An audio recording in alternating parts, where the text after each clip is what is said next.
పాలక్ పన్నీర్ చేద్దామని పాలకూరకు వస్తున్నాను చూడండి. ఇలాగా మనం ఆకులు మాత్రమే తుంచుకుంటే చాలాసార్లు మనం దీన్ని హార్వెస్ట్ చేసుకోవచ్చు.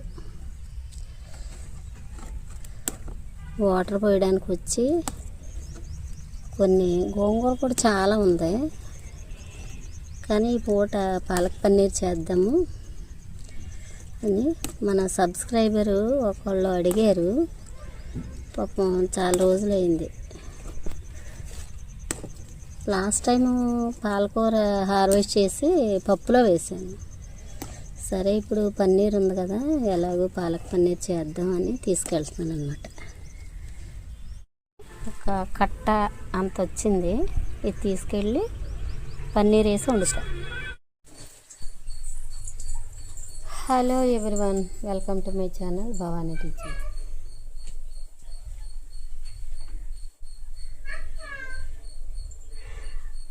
చూడండి, పాలకూర, పచ్చిమిర్చి, అల్లం, ఈ మూడు మనం మిక్సీ పట్టుకోవాలి. ఎప్పుడు అంటే ఫస్ట్ నీళ్ళు వేడి చేసి దానిలో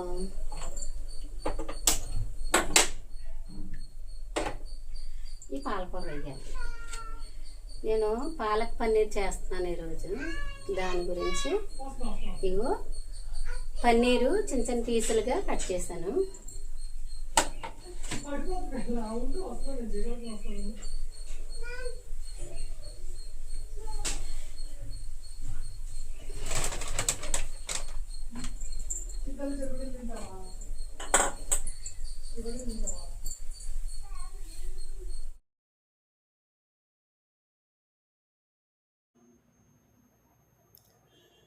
ఈరోజు పాలక్ పన్నీర్ చేస్తున్నాను కదా, దానిలోకి ఇవి పన్నీర్ ముక్కలు చేసి పెట్టాను. ఇది కార్ను. తర్వాత నీళ్ళు స్టవ్ మీద నీళ్ళు పెట్టి ఉంచాను. ఈ పాలకూరని బాగా కడిగి ఉంచాను. దీన్ని చిన్న చిన్న పీసులుగా చేసి వేడి నీళ్ళల్లో వేద్దాం. వేసి 2 నిమిషాలు ఉంచి దాన్ని ఆ వేడి నీళ్ళల్లోంచి తీసి కొద్దిగా చన్నీళ్ళు వేసుకొని అప్పుడు ఈ పాలకూరని చిన్న మిక్సీ జార్లో వేసి పాలకూర, పచ్చిమిర్చి, అల్లం ముక్కలు కలిపి మిక్సీ పట్టుకుంటే మన పాలక్ పన్నీర్కి కావలసిన పేస్ట్ తయారైపోద్ది. అలా చేద్దాం మరి, ఓకేనా. ఆకులు బాగా వేడి నీళ్ళలో వేసాను కదా, తీసేస్తున్నాను. తీసేసి వాటిని మిక్సీ జార్లో వేసుకుందాం. నేను వంట చేస్తూ ఉంటే మా మనవరాళ్ళు మాత్రం అసలు ఏమైనా కాలక్షేపమే. నాకు ఎన్ని కబుర్లు చెప్తారో. ఇద్దరే అసలు మామూలుగా కాదు. వాళ్ళిద్దరే నా ఫ్రెండ్స్. చాలా స్టోరీస్ చెప్పుకుంటాం, చక్కగా ఆడుకుంటాం టైం ఉన్నప్పుడు. అలాగా వాళ్ళు చాలా అంటే నేను వాళ్ళని ఎంటర్టైన్ చేయడం కాకుండా వాళ్ళే నన్ను ఎంటర్టైన్ చేస్తారు. వాళ్ళ కబుర్లు వింటూ ఉంటే అసలు టైమే తెలియదు. ఇన్స్టెంట్గా స్టోరీస్ చెప్పేస్తారండి ఇద్దరును. అప్పటికప్పుడు భలే అల్లుకుంటూ వెళ్ళిపోతారు, కథలు అల్లుకుంటూ వెళ్ళిపోతారు. నేనేమో వింటూ ఉండడమే. అలా చేస్తారు ఇద్దరే. ఈలోపు ముక్కలు చేసిన పన్నీర్ పైన కొంచెం ఉప్పు, కొంచెం పసుపు, కొంచెం కారము చల్లేసి జస్ట్ వాటిని ఇలాగ టాస్ చేసినట్టు చేసి అలా ఉంచుతున్నాను. తర్వాత ఆయిల్లో ఫ్రై చేస్తాను అన్నమాట. ఓకే, అది కలిపేసి ఉంచి ఉప్పు, కారం, పసుపు, ఇంకేం కాదు, కలిపేసి ఉంచేసి పక్కన పెడుతున్నాను. ఈలోపు మనం పాలకూరని మిక్సీ పట్టేసుకుంటే ఆ పేస్ట్ రెడీ అవుతుంది. ఆ తర్వాత మనం పాన్ పెట్టుకుని పాలక్ పన్నీర్ ప్రాసెస్ చూద్దాం.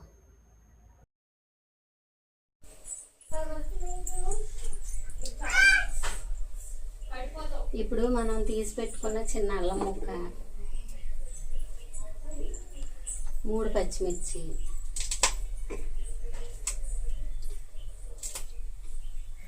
తర్వాత ఇలాగ నీళ్ళల్లో వేసిన ఆకుకూర,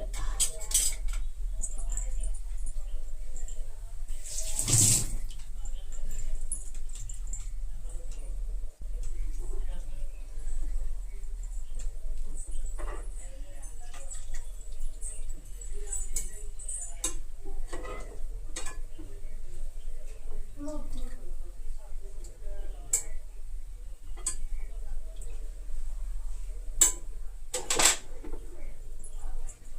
పాలక్ పన్నీర్ కర్రీలో ఈ పేస్టే ఇంపార్టెంట్. ఏంటంటే పచ్చిమిర్చి, అల్లం, పాలకూర కలిపి మిక్సీ పట్టిన పేస్ట్ వేస్తే చాలా టేస్ట్గా ఉంటుంది.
కొంచెం దోరగా వేయని కదా పన్నీరు, అది ఒక చిన్న డిష్లోకి తీసేస్తున్నాను పక్కకి.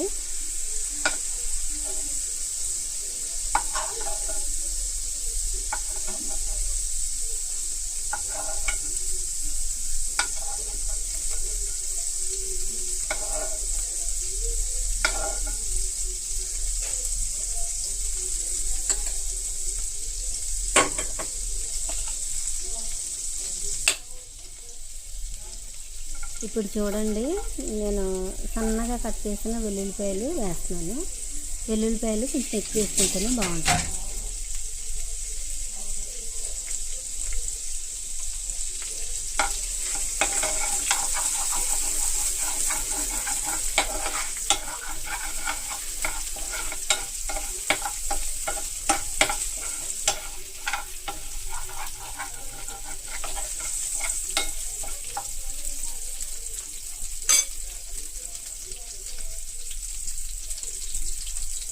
ఇప్పుడు కార్న్ కూడా వేస్తున్నాను చూడండి.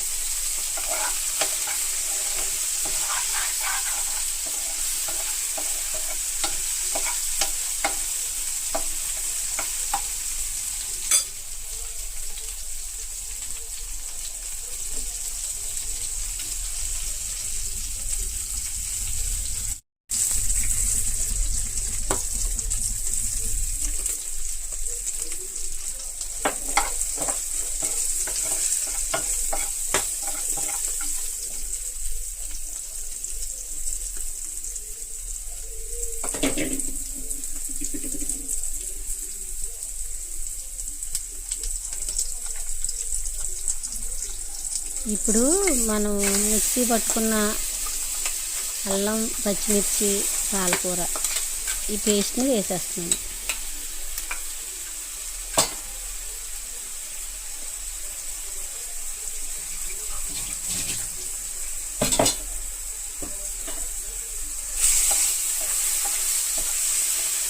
చాలా మంచి స్మెల్ వస్తుందండి, చాలా బాగుంది స్మెల్ అయితే.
చాలా టేస్ట్గా ఉంటుంది. ఉప్పు చూసాను అంటే ఈ కాంబినేషనే ఎంత అనమాట.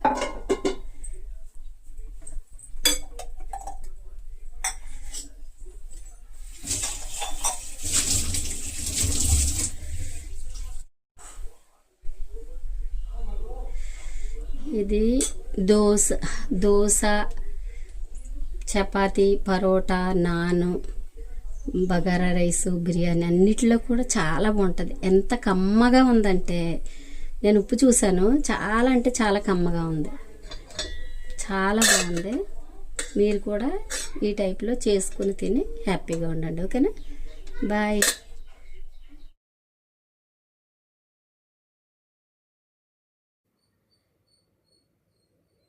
రాత్రి నీళ్లు పోయలేదు కదా ఈరోజు మొక్కలకని చెప్పేసి 8 o'clockకి వెళ్ళేసరికి ఇలా ఉన్నాయండి పూలు, ఇంత విచ్చిపోయి ఉన్నాయి.